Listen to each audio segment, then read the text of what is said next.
Hello friends, आज हम discuss करेंगे फोर्थ अमेंडमेंट एक्ट 1955 को, जो इंडियन कॉन्स्टिट्यूशन में एक सिग्निफिकेंट चेंज लेकर आया। इस अमेंडमेंट का मेन पर्पस था लैंड रिफॉर्म्स और प्रॉपर्टी एक्विजिशन से रिलेटेड प्रॉब्लम्स को सॉल्व करना, स्पेशली इस जमींदारी सिस्टम को खत्म करने के लिए। इस एक्ट ने गवर्नमेंट को ज़्यादा पावर दी ताकि पब्लिक वेलफेयर के लिए ज़मीनों को एक्वायर कर सके, और इससे इंडिया के सोशो इकोनॉमिक लैंडस्केप में काफ़ी बड़ा चेंज आया।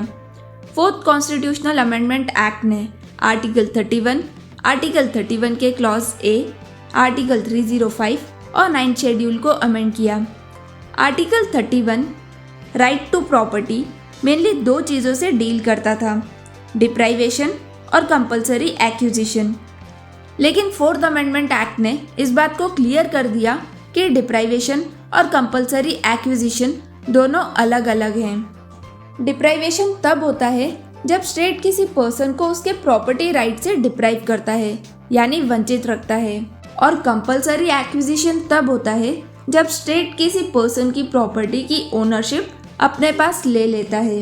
इस अमेंडमेंट ने यह भी क्लैरिफाई किया कि अगर गवर्नमेंट किसी पर्सन की प्रॉपर्टी को एक्वायर करती है तो ही उस प्रॉपर्टी के लिए कंपनसेशन दिया जाएगा, यानी कि कंपलसरी एक्विजिशन के केस में ही कंपनसेशन दिया जाएगा। और साथ ही साथ वह कंपनसेशन एडिक्वेट है या नहीं, इसके लिए कोर्ट्स में चैलेंज नहीं किया जा सकता। इसके साथ ही फोर्थ अमेंडमेंट एक्ट ने आर्टिकल 31 के क्लॉज ए को भी अमेंड किया। आर्टिकल 31 के क्लॉज ए को लैंड रिफॉर्म्स और सोशल वेलफेयर लॉज के लिए यूज़ किया गया था, ताकि इन लॉज को कोर्ट्स में चैलेंज ना किया जा सके।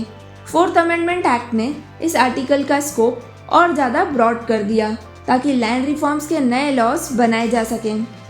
इस अमेंडमेंट से एग्रीकल्चरल लैंड की मैक्सिमम लिमिट भी फिक्स की गई, यानी एक पर्सन उतनी ही लैंड को ऑक्यूपाई कर सकता है, उससे ज़्यादा नहीं। लेकिन अगर किसी पर्सन के पास उस मैक्सिमम लिमिट से ज़्यादा लैंड है तो गवर्नमेंट उस एक्स्ट्रा लैंड को एक्वायर कर सकती है। और साथ ही साथ गवर्नमेंट ने लैंड ओनर्स और टेनेंट्स के राइट्स को भी मॉडिफाई किया। फोर्थ अमेंडमेंट एक्ट से मिनरल और ऑयल रिसोर्सेज पर गवर्नमेंट का पूरा कंट्रोल हो गया। इसके साथ ही रिलेटेड लाइसेंसेस, माइनिंग लीज और ऐसे ही सिमिलर एग्रीमेंट्स की टर्म्स और कंडीशंस को कैंसिल या मॉडिफाई करने की पावर्स भी गवर्नमेंट के पास आ गई। इस अमेंडमेंट ने 9 शेड्यूल में कई और एक्ट्स को इंक्लूड किया, जैसे Bihar displaced persons rehabilitation act 1950, United provinces land acquisition act 1948। 9 schedule जो कि फर्स्ट अमेंडमेंट एक्ट के थ्रू ही लाया गया था। 9 शेड्यूल में ऐसे एक्ट्स और रेगुलेशंस हैं जिन्हें कोर्ट में चैलेंज नहीं किया जा सकता। फोर्थ अमेंडमेंट एक्ट 1955 ने आर्टिकल 305 में भी अमेंडमेंट किया और गवर्नमेंट को ऑथराइज किया कि वो किसी भी कमर्शियल या इंडस्ट्रियल अंडरटेकिंग का नेशनलाइजेशन कर सकती है। इसका मेन पर्पस यही था कि इन अंडरटेकिंग्स को अच्छी तरह से मैनेज किया जा सके।